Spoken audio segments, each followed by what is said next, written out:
Welcome to Accident Stories. I'm your host, Dr. Steve Eggleston. Today I want to tell you a story about a client of mine who was injured in a car accident and had torn ligaments in his neck. Your head weighs about 11 to 14 pounds, which is the same as a bowling ball. And your head sits on top of your delicate neck, held together by 22 ligaments and 7 vertebrae.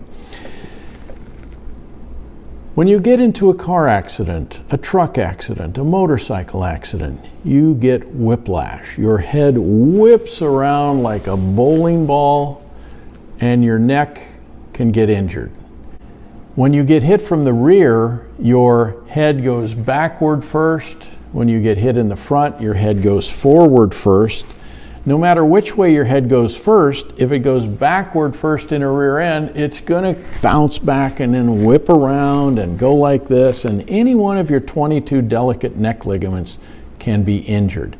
If you get hit from the side, your head goes to the side first, but then after that, it whips around, it goes back to the other side, it does all kinds of crazy things. If you've ever seen those videos about accident dummies, the anthropomorphic dummies that are studied in car accident mechanics.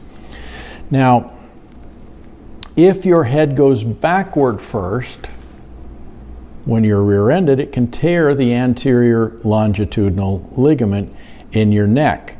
And the result is you're going to have tingling in your fingers that come and go.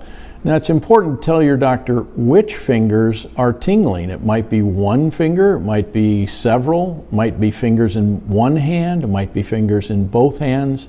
And your doctor can tell from these dermatomal maps which nerve it is that's injured.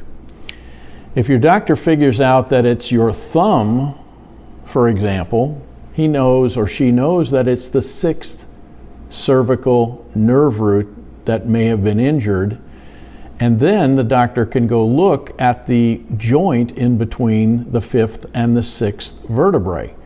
If there's a torn ligament in the facet capsule, in the anterior longitudinal ligament, the posterior longitudinal ligament, at the C5-6 joint, that may be the cause of your thumb, which is tingling and numb on an occasional basis. If there's a disc herniation, it would be on a constant basis, all waking hours. But we're talking now about ligaments that are torn, and that does cause intermittent or occasional numbness and tingling. Your doctor will look for a stair step on the x-rays that are taken. The doctor will take x-rays with your head in a normal, neutral position, but then your doctor will also turn you to the side and tilt your head back as far as you can, take an x-ray there. Tilt your head forward as far as you can, and take an x-ray there.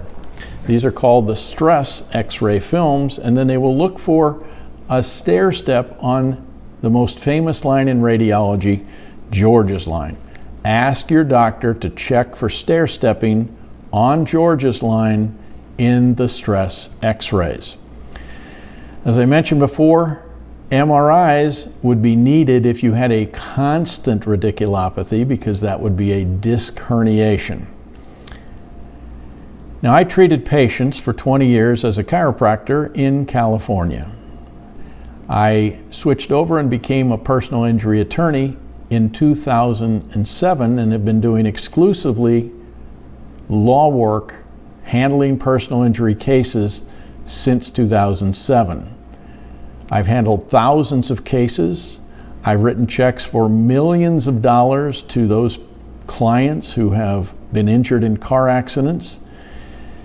If you or a loved one has been injured in a car accident in California, you can reach me at 877-424-4765. That spells out 877-4-CHIRO-LAW. If you've been injured in an accident outside of California, there's no need to call me because I can't represent you in those other states. Talk to your own lawyer, talk to your doctors, use the information that you learn from the accident stories broadcast to help you get well and to have a successful case outcome. If you need to know more or you have other injuries other than the torn ligaments we've been talking about here, watch some of the other accident stories broadcasts. Subscribe to the channel. That'll make them easier to find. And if you click the bell icon, that will notify you whenever I upload a new accident story broadcast. I'm Dr. Steve Eggleston, your host, and I wish you good health and a successful case outcome.